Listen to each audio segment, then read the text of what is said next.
Hello and welcome, my friends. Today I am joined by my friend Akshay Nanavati. He is a Marine Corps veteran, an explorer, and the author of this book, Fearvana. We're going to dig into all of that on the show today. I'm super stoked for this conversation. Akshay, thanks so much for being here. Thank you so much for having me, Mindy. Pleasure to be here. Yeah, I'm totally excited. So I recently saw you speaking on stage, and pretty much about 3 seconds after that, I was like, hi, I would love to have you on my show. So to start, I'd love for you to give a little bit of background into your story. It's a very extreme story. As I mentioned to you earlier, I Mhm. consider myself a fairly adventurous person, but compared to your story, I was like, whoa, I've done nothing.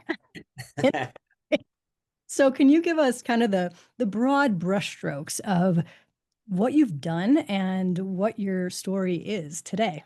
Sure. What got me into the things I do today and why I do them is joining the Marines. I had moved to the U.S. at the age of 13. Very soon after moving here, got very heavily into drugs, into alcohol, cutting myself. I still have Mm. scars on my arm. Very self-destructive.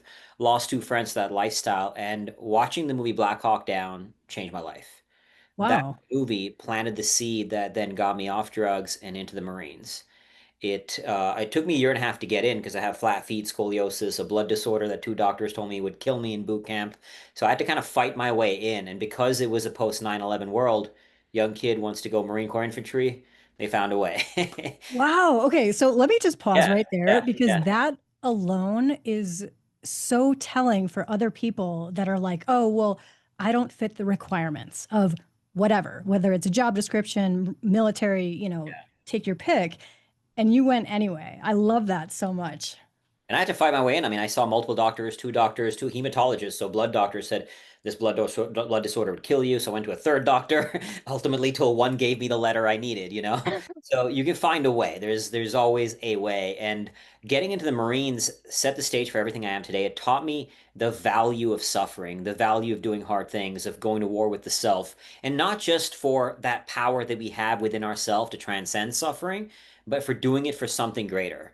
In the Marines, it was about my men and my mission. That was more important than my well-being, separate from all the politics of the war and everything else. On the ground, we were doing something beautiful for each other and for something else bigger than us. So once I joined the Marines, I got into every outdoor sport you can think of as a way to confront my fears. I used to be scared of heights, so I went rock climbing, mountain climbing, skydiving, open water, so I went scuba diving, cave diving, all of it, like every outdoor sport you can think of. And was deployed to Iraq in 2007 as a Marine infantry officer, non-commissioned officer. Out there, one of my jobs was to walk in front of our vehicles looking for bombs before they could be Mm, used to kill me and my fellow Marines. So a dangerous job, to say the yeah, least. to say the least. Yeah, but learned through all these experiences to master my relationship with fear, with struggle, until the biggest battle I fought coming home, battle with PTSD, depression. One morning after 5 days of binge drinking liters of vodka, I woke up and I was seconds away from slitting my wrists. Mm. And that moment, though, was something I needed as a rock bottom moment to begin to climb out of that abyss.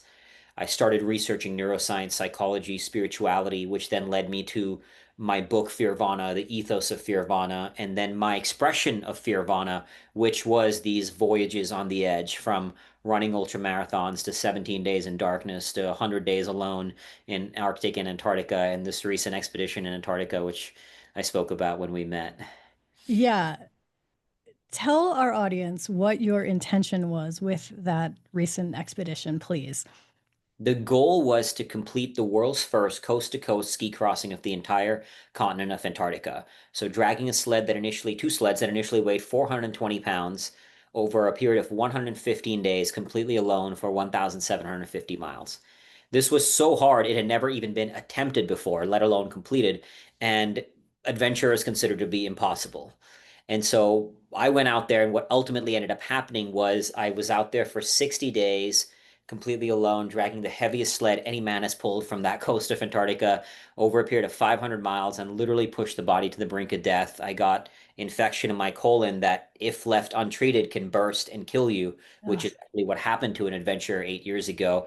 So pushed as hard as humanly possible. And I truly believe, having attempted it, that starting from at least that side of Antarctica, it is an impossible journey.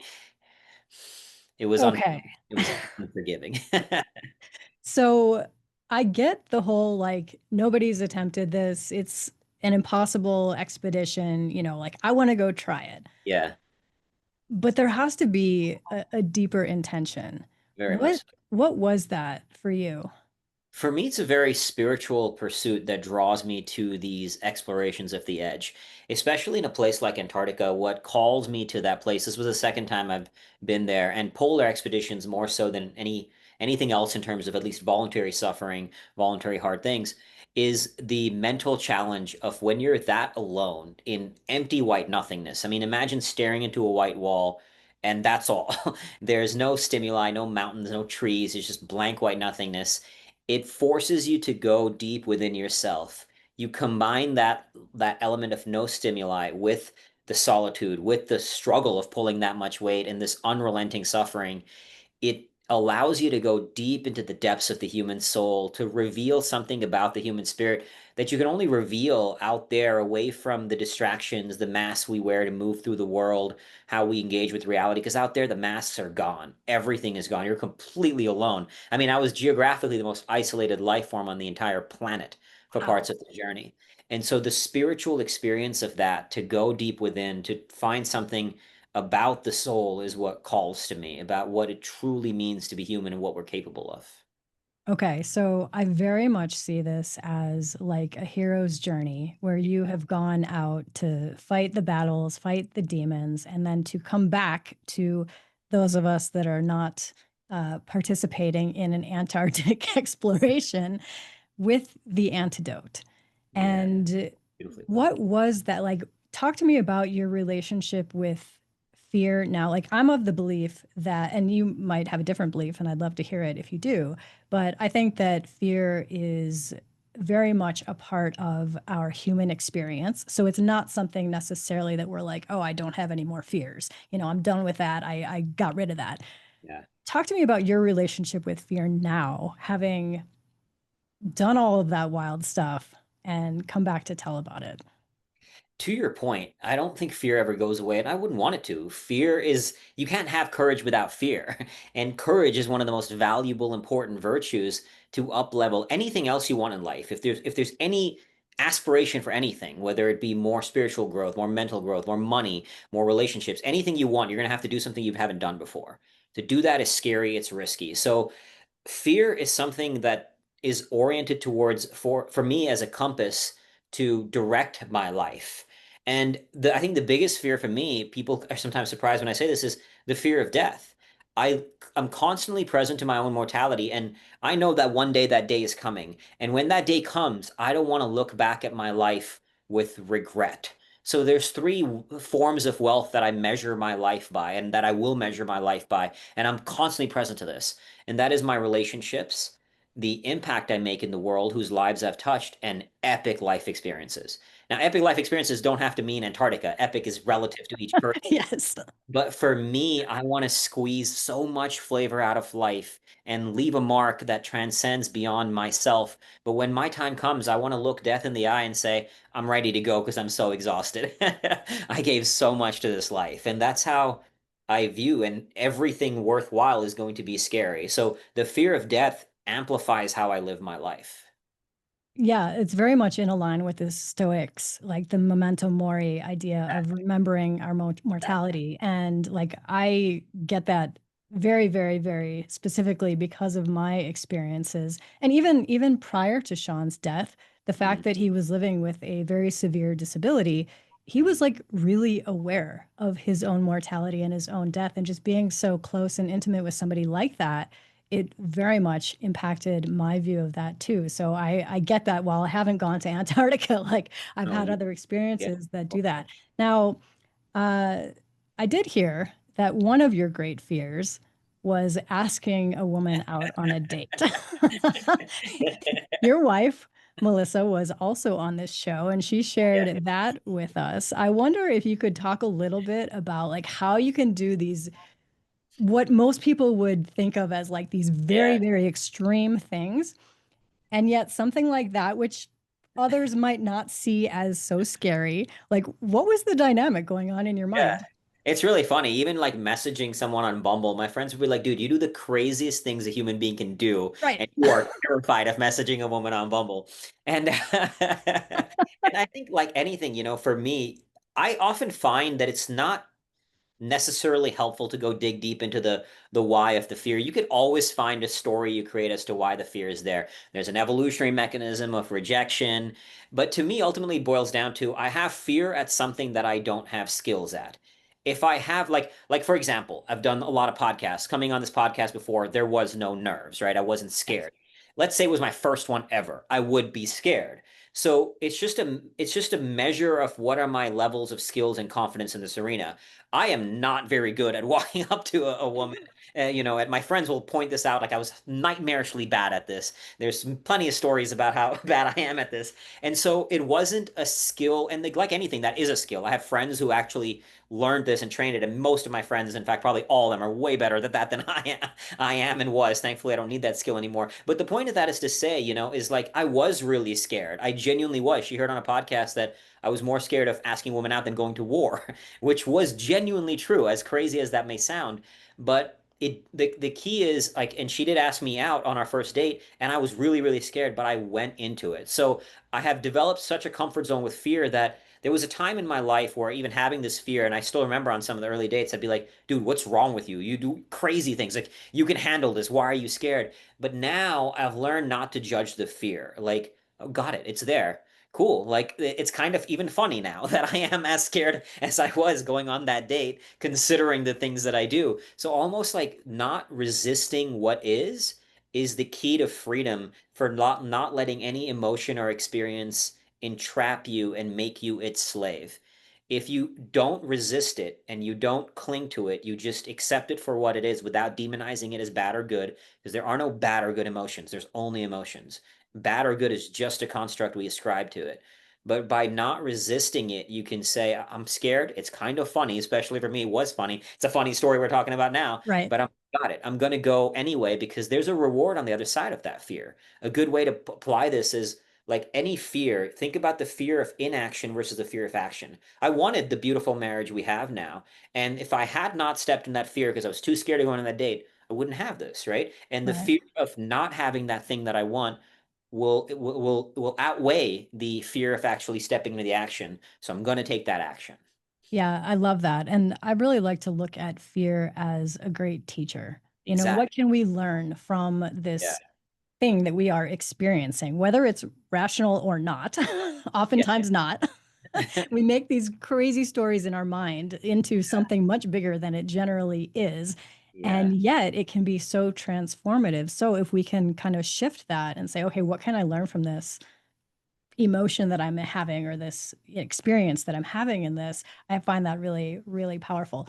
What would you say are some of the greatest lessons that you have gotten from facing the fear, whether it be dating, whatever else it was? I'd say the greatest lesson around fear is it's an invaluable tool to prepare.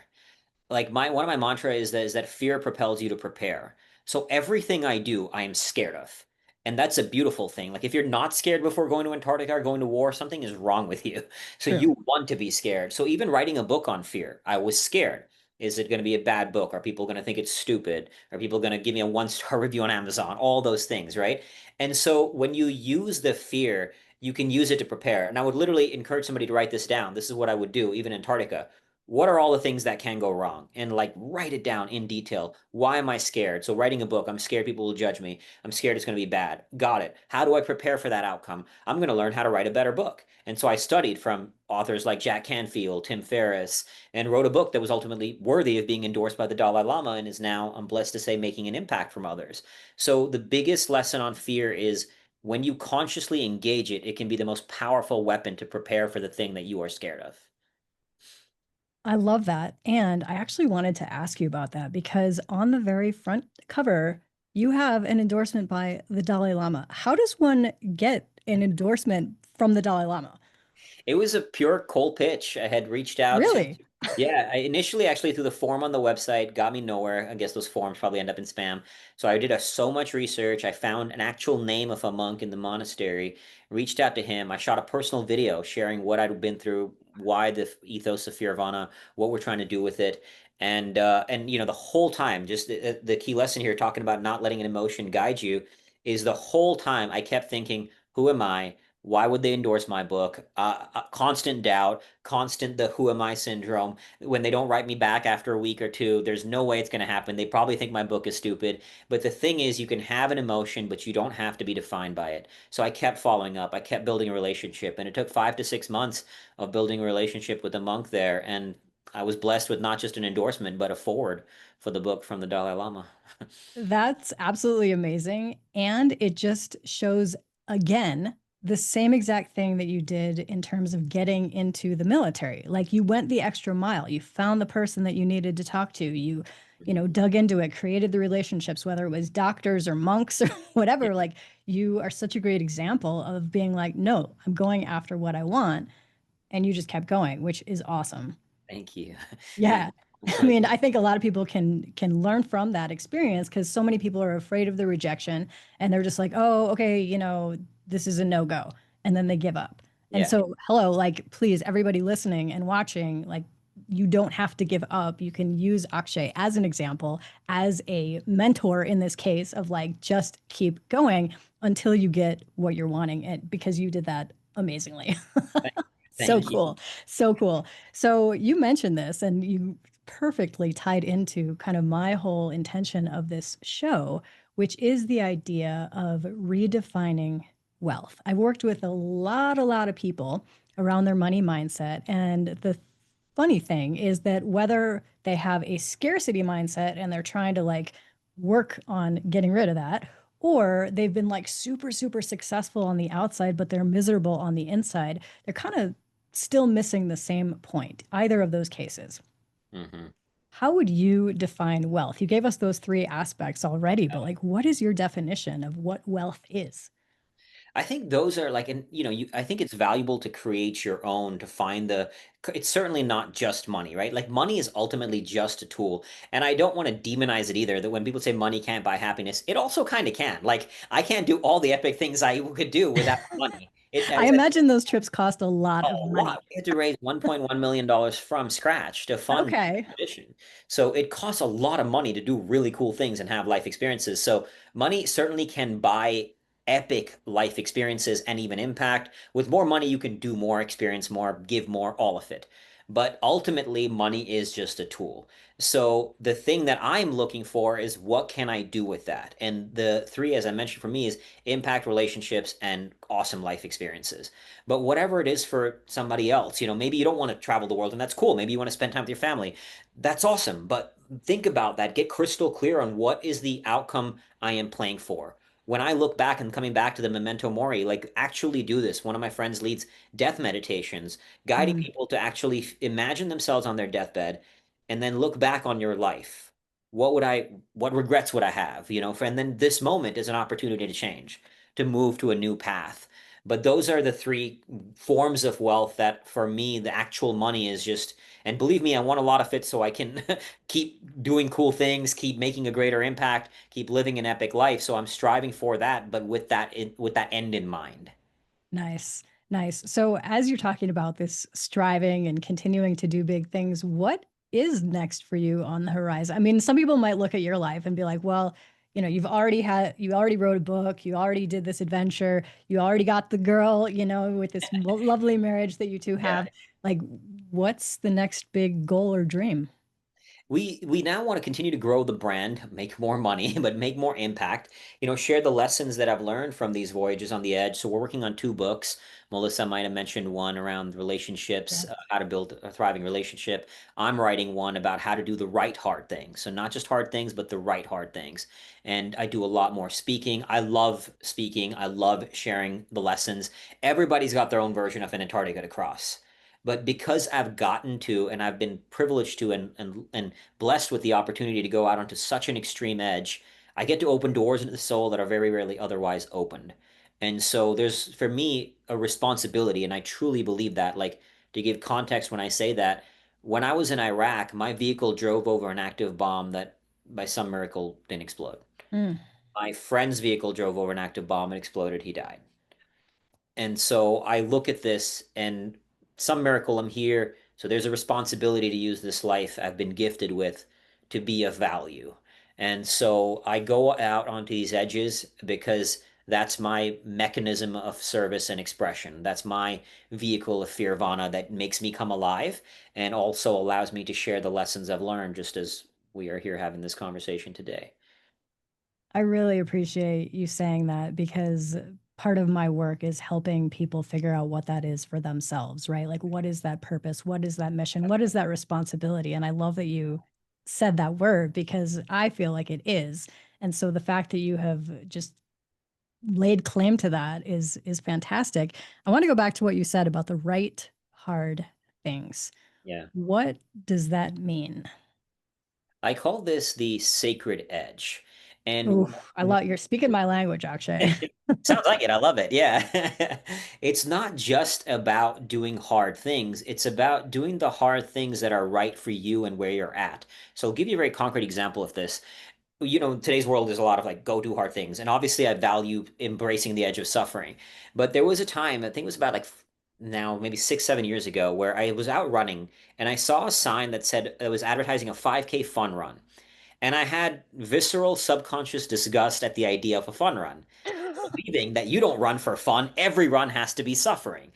And Has to that be is not painful. exactly, everyone has to be painful. But that was not a healthy way to live because I had gotten so good with playing on the edge of suffering that I had demonized joy.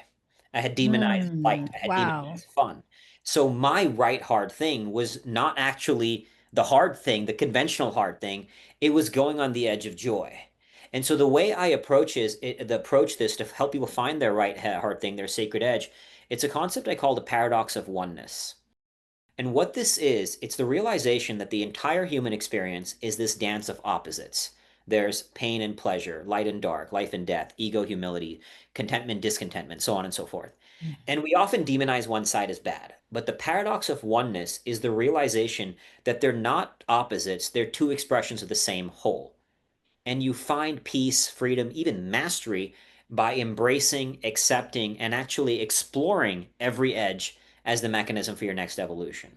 So, all of us, you, me, all of us, in every duality that exists within the human condition, we will lean towards one more than other. I'm always somebody who's going to lean more towards the side of pain than pleasure with the Right. things that I do. But because I've consciously gone on that, what for me was the right hard thing of joy, I've now not only amplified the flavor of life, because if we stay in our comfort zone, even if the comfort zone is actually what most people perceive as hard, it's actually our own comfort zone, right? Like that's Right. still a comfort zone. It's we're not only not evolving, but we're not squeezing in the flavor of life. You have to have a valley to have a summit. There can only be light because there is dark. It's like when I come back from expedition, warm bed, a hot shower. It feels like $1 million because I know what it's Right. like to be without, right? That's you can only appreciate what it's like to be with when you know what it's like to be without. So playing on extreme edges of whatever the duality may be, it amplifies the experience of life, the flavor of life. It amplifies your evolution, and that's what I mean by the right hard thing is go where you are not, where every part of you doesn't want to go. Not just the hard thing that other people might see and perceive as the hard thing. Yeah, I really like that so much. I have spent a lot of time thinking about and writing about contrast. And Mm, that's exactly what you're talking about. Like that really gives us the yeah. full flavor, as you're saying, of all of this experience. And that whole thing with joy and like 5K fun run, Mm, what it reminds me of is hearing military people that have come back from war to like quote unquote regular life, yeah. and it's like not enough for Yeah. them because they're not in danger. They're not on a mission. They're not, and it's just like, how can I go to a normal job or Yeah. have a normal experience? And it sounds so familiar to that. So, like, you've probably done that in the military, but then you've also taken that same aspect into every different area of life, which is really cool to spread that out. Thank you. Yeah, it is one of the biggest reasons why a lot of people struggle after the war. It's not just, people ascribe it to the trauma and all that, but what really is, to your point, is in war, it's a strangely peaceful experience or addictive experience. The volume of life is dialed up. You're getting Yeah. belonging, you're getting community, separate from all the politics, but on the ground, you're doing something meaningful. And you come back to now some normal job, you've lost belonging, the volume of life is dramatically dialed down until you embrace that other edge, it's very hard to readjust. And it took me a while. I certainly wasn't perfect at it. Yeah, well, I don't think probably anybody is because it's such an extreme dynamic. Yeah. So, I have a question that I ask all my guests. It's based on a four-part framework on the word herb, an acronym HERB. So, I'll walk you step by step. And what this does is it allows us as your audience to get some of the inner workings of like how you do all the stuff that you do, how you've created the success that you have created for yourself. The H is habits. I'm sure you have loads of them. But what are some of the main habits or like the non-negotiable habits that you have on a day-to-day basis? I'd say the number one non-negotiable is exercise. Simple enough, but I mean, even neuroscientists said if they could put the effects of exercise into a pill, it'd be the best pill of all time. So making sure I push myself on a regular basis. The other, if there was a secondary or tied in, it would be stillness. And Oh, yes. I love it. if you could categorize it, it'd be the two S's, stillness and suffering. Okay. One, I want to tell you something that Michael Fishman told me once. He was quoting another doctor. I don't know if it was Yeah. Mark Hyman or who it was, but he said, if you want to work out for your body, you should exercise, at least a few times per week. If you want to work out for your brain, exercise every day. And I was like, I freaking love that just to get everything moving and flowing and blood flow, etc. Um, but I want to come back first to stillness. Talk to me about how you experience. I heard that you use weighted blankets and things in your dark, closed off office, but how, when you're not in Antarctica, Yeah. with nobody, how do you create stillness in a very hectic and chaotic, crazy, noisy world? It's as simple for me as just a little bit of time alone. Like I'm someone who values alone time tremendously, and it could just be, yeah, That's you and I both. yeah, you get it. And just what at the end of the night, sometimes it's literally just being with myself for 10, 15, 20 minutes before I fall asleep. Sometimes it's a conscious meditation. And when I go explore the edge of stillness, I think you might remember I had spent 17 days in a dark room, 7 days, and then 10 days the second time. That's like my my real extreme voyage into stillness, but I could not recommend that highly enough. But on a day-to-day basis, it's just a little bit of time alone to just be still with my thoughts and allow them to go where they go, or sometimes direct them if I'm, brainstorming something, or sometimes silence them in the moment, or whatever it may be, but just making sure I get that. Yeah, I love that. And that's such an important thing for me too. So I'm like, yes, let's talk about that. Yeah. I think it's So one of the most important things. There's a great quote from a French philosopher who said, all of humanity's problem stems from man's inability to sit by himself in a room alone. totally. Yeah. Like that, and it's so uncommon today. I'll talk to people and they're like, oh, I can't either be alone, or if I am alone, I need to have the TV on or the Yeah. radio on or music or something. And I'm like, do you not even know the experience of Yeah. quiet? Yeah. And it's hard sometimes, especially I know you live in Scottsdale, and my version of Scottsdale is leaf blowers. After I lived there for so many years, I'm like, I never need to hear a leaf blower in my life again because they're so obnoxious and distracting. Yeah. Anyway, stillness can be cultivated within. So I appreciate your views on that. Let's move on to the E in herb. The E stands for environment. How do you create your best environment so that you can be most productive, stay focused, do the things you need to do, do the habits you need to do, all of that stuff? What does your physical space feel like or look like? I guess two parts to that. One environment I think about my tribe, and the other is what does my sort of world look like? So we have an absurd home gym, like a stair climber. We have a sauna. I We can only imagine, like somebody who is into all the extreme stuff that you're into, I'm sure there's all the things in the gym. Yeah, it's ridiculous. We have a new machine. So cultivating the tools to do what I need to do for me, right? So stair climber I use a ton. Melissa and I will sometimes get time in the sauna together. And you find that if you don't have the resources yet, we built up the ability to have the resources to get these things, but finding some version of that to create whatever it is you need. Around you. And then I have my weird way that I like to work. As Melissa mentioned, I like to be on a couch in a dark room, and that works for me.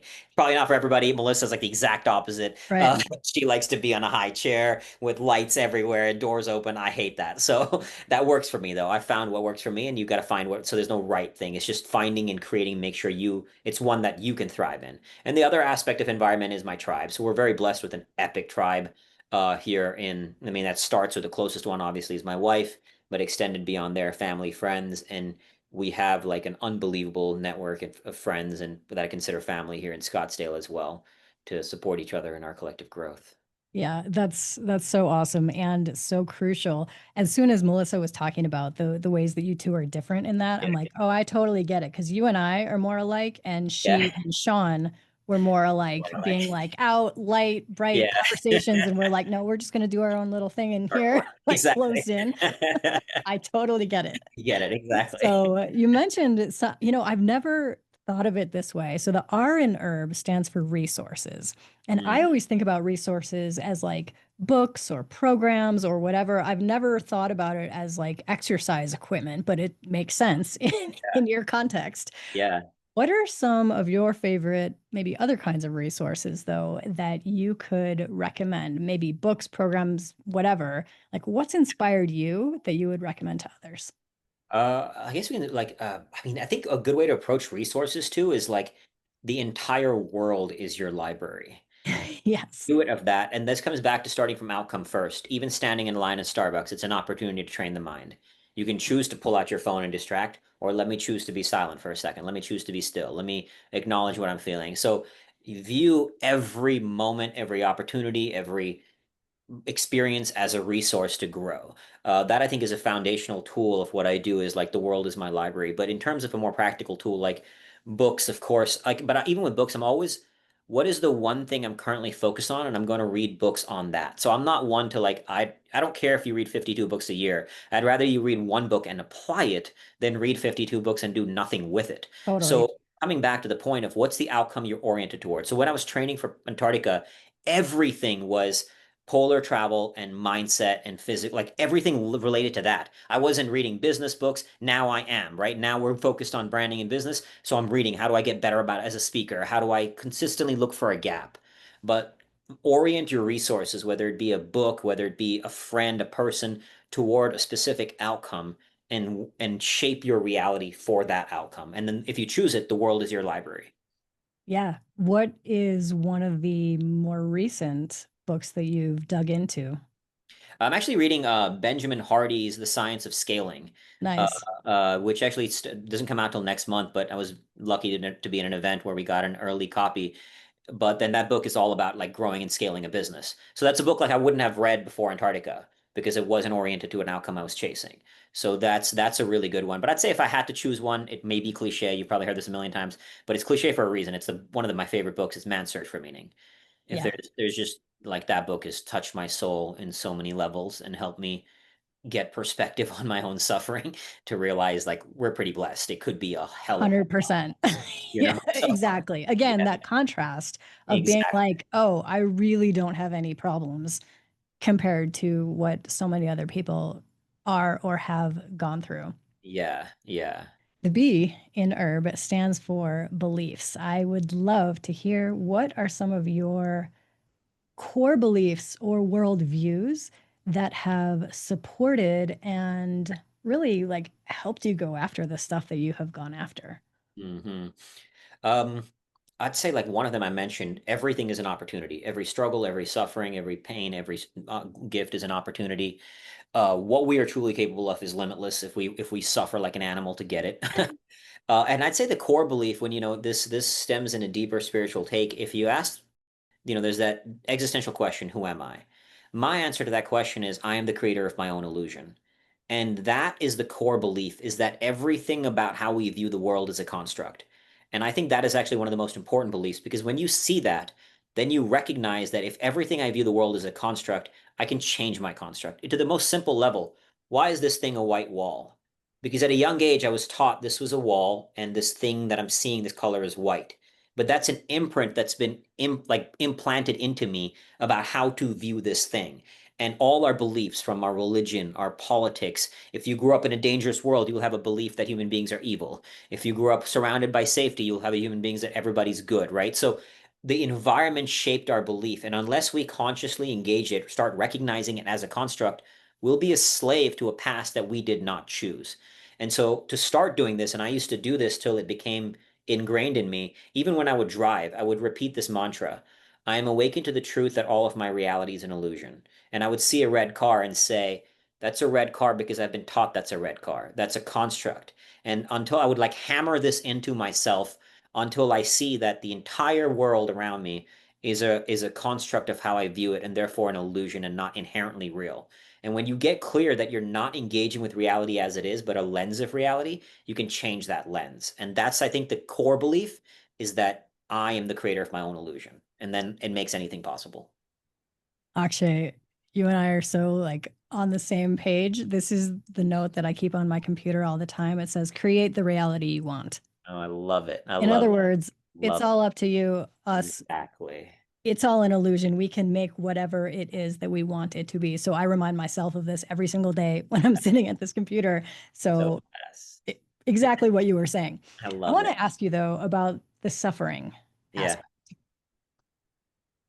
Do you think that the only, there is that idea of like we don't really change until we're in enough pain to get our ass in gear and like do something different. Mhm. Pleasure sometimes isn't maybe such a stronger draw to actually like get us out of our comfort zone.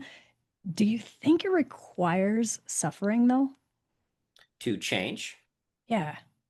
I think it does, but let's also step back and say, what does suffering mean? Some people Okay, don't. let's define it. Yeah, some people don't resonate with that word. You might say people say like we're all going to go through pain, but suffering is optional, or Yeah. maybe difficulty or challenge. I think you have to go through difficulty to change because change inherently means you're becoming someone you've never been before, which means you need new skill sets, you need to do new things, you need new experiences, whatever it may be. Novelty means hardship. And I use the word suffering very consciously because when you this the word suffering feels harder than struggle or difficulty It or challenge. does. It sounds Yeah, more extreme, right? It sounds it more extreme does. than any other. So why I have very consciously used that word for myself and why I do for others as well is if we can fall in love with that word because words shape our experience of reality, then when I say things like if somebody says to me that's challenging, it feels like a joke, right? Because I've developed such a flavor of a connection with suffering that challenging feels like You're like, almost nothing. that's Exactly. easy. Exactly. So that's kind of why I very consciously use that word suffering. But I also fully aware that, I mean, some people will, some friends we've had this dialogue many times, they're like, we hate the word suffering. And but at the same time, they'll agree, yes, you need to challenge yourself, but they vehemently oppose my my focus on suffering. But that's why I say that word. Gotcha, gotcha. And I can see both sides of that conversation, and I'm good with it Yeah, either way. But I wanted to ask you, like, is it that essential element? And I think that yes, it is. Whatever we're going to call that exactly. thing. Yeah. So yeah, I wanted to ask you too because I know that a lot of people in our audience are looking to get their message out into the world. They've got Yeah. these big dreams. They want to make a positive impact on the planet, and you are very much like in the process along that path. I'd love to hear a little bit about like how you're doing what you're doing in terms of getting booked on stages, like the nitty-gritty stuff. I mean, Yeah. other than like going for the monks and the doctors and the whomever that you need. But Yeah. like what are some of the maybe tips or tactics that people could gather if they want to get on stages, get on podcasts, whatever it might be? When I first started, I would pitch every podcast you could possibly find, right? These days, AI makes it so much easier, but back then there wasn't that. So, one I would say is get clear on what is your sort of hero's journey story? And when you do that, like framing it correctly, because we've all been through stuff, right? You might say like, oh, like I've done a lot of crazy stuff, so it's a unique story that's a little bit more easier to sell at this point. But I didn't have all this when I first started. I had some elements of my story, but we've all been through suffering. So you want to be open with, like, I actually have a client that I worked with. So I have a whole course on called Massive Publicity Accelerator, where a client I was working with, he had come in, he had been through this horrific stuff as a child. And it's not that he was hiding it, so you don't have to share what you don't want to share. He was sharing it, but in his pitch to podcast, he didn't mention that at all. We were like, only here's all the things I've achieved. That's like, if you're just another person who had a few successes, awesome. So does everybody, right? But what we want to share is our demons, our pain, our struggle. So I would like, in the first line of my pitch was, I'm a Marine veteran who overcame PTSD, depression, and addiction that pushed me to the brink of suicide, right? Now, because it's another thing, people sometimes struggle with telling their pain story, but a key lesson I learned over the years was your story's not about you. It's not about you. If I and I used to never talk about this because I felt guilty talking about myself and my story as a veteran. It's because like I hadn't done anything special, so I can't say that, I can't say anything about Mm, me being a veteran. There's veterans who suffered way more and who've been through way more than I have, so I have no right to talk about it. Till a friend actually shared that, like, your story's not just about you, man. You need to right. talk about it because that's what's allowed me to now help others, right? So that mindset, and then find podcasts, apply, pitch. You're going to get rejections, but once you get on one, then ask them. Do a good job. There's tools, there's tactics to learn on, like a key duality when you're sharing your message, whether it be on stage or in a podcast, is balance your humanity with your expertise. So share something that's emotional, but a practical takeaway. That's a very simple tools, and there's others, but when you do that, you leave a mark for the audience. This is how you do a great talk as well, making sure you trigger the person on their emotional brain as well as their practical brain, that give them action steps to take. Then, okay, now I'm pitching a podcast. I've done well. And I would ask every podcaster, is there somebody you could introduce me to? Or not, actually, not just is there somebody, I would be very specific. This is a clear thing in making asks. Do not just say, can you just introduce me to every podcaster you know? That's not, nobody's going to do that. Right. Instead, I would do my research and I would say, this person, either they've been on your show, you've been on theirs. Would you be open to making this introduction? I will make Nice. this as easy for you. I will write the pitch. I will write the email. Make it easy for that person when you make the ask. You have to ask. Ask a million times. Like, I asked for intros. I asked for the Dalai Lama's endorsement. I asked for Seth Godin's endorsement. I asked, right? And at worst, if you get rejected, you're going to be where you were anyway. And Yeah. even with speaking, like media has helped me get a lot of speaking gigs. So I would reach out to media outlets. Like, my first speaking gig ever was at Verizon, which was kind of wild.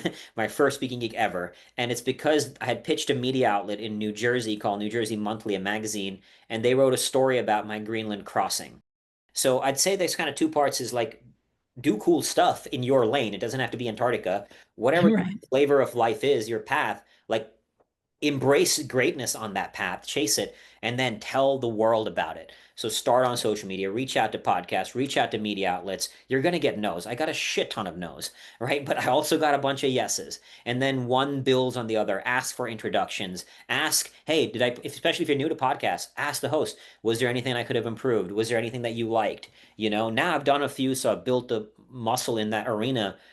And now, now people come to me for speaking gigs, but I'm also proactive. Like, okay, I want to speak to colleges. So there's associations that can put me in front of college students, that will hire me for gigs.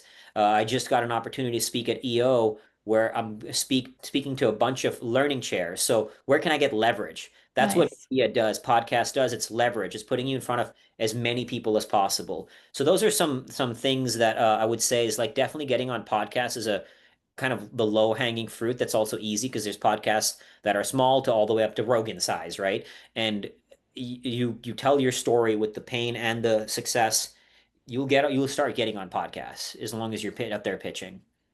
Nice. What encouragement could you give to our audience who might even not have yet started on this dream, or maybe their early stages? What would you say to them to just kind of give them a little nudge to keep going? Fall in love with the pursuit. Do not like, it can be very hard, I get it, but it's a training on the mindset. Like, when you're doing it, you're going to want the victory. And I remember early on when I got my first exposure at Inc. or Forbes, I thought, like, I'm done, this is going to sell 1 million books, there's a shit ton of readers, I'm golden, Right? like, Yeah, right? I'm set. And it wasn't that way at all. It doesn't usually work out like that. Exactly. So even like when I came back from Antarctica, it hit me that whether or not I pulled off the crossing, the next day I would have been doing the same damn thing. I'd be working on my next book. I would be still pitching podcasts. I'd still be pitching for speaking gigs. So just remember that whatever the thing you're chasing, you're like, I want to get on that dream podcast. You're going to get there, and then you'll be, whether you get there or not, the next day will be kind of the same. So the point is, when you're doing the work, fall in love. The work is the win. The work is the win. As long as, if you go to bed at night saying, I pitched 20 podcasts, like, celebrate that as the victory, not whether or not you get accepted. And the more Totally. you do that, the more it becomes habitual. And look, I'm even far from perfect. Like, I want the result. And when I get rejected, it still stings me a little bit. I'm not going to lie. But then I'll bring it back and tell myself, hey, you know what I'm proud of? I don't give a shit whether you got the podcast interview or the speaking gig. You did the work today. The work is the win. And it's as simple as acknowledging yourself for it until it becomes habitual that you love the fight. Yeah, and that's an awesome response. It's really what aspects of this can we control? Okay, we can Exactly. control the inputs, right? Like how Exactly. many podcasts did I pitch? How many whatever, did I do? That's the stuff that we can control on our side. So focusing on that, I really, really Love that you appreciate. brought that in. Yeah, focus on the inputs, what you can control, and celebrate those. Honor yourself Right. for being in the arena. Yes. Yes, yes. If people want to learn more about you, follow your upcoming adventures and your journey, where would the best place for them to go be online? You can find me at Instagram at Fearvana. Website is fearvana.com, and the book Fearvana is on Amazon and Kindle, paperback, Audible, all of that. Fantastic. So I will link to all those things in the show notes at lucra.com. Akshay, you're a rock star, and I was just so impressed by your story. I am so grateful for you sharing with my audience and just opening up yourself, both the pain, the pleasure, all the different things in between, and really being an example of what is possible when you don't take no for an answer and you just keep going after what you want. Like that to me is so awesome. So thank you so much for being here. Thank you for having me. Truly a pleasure.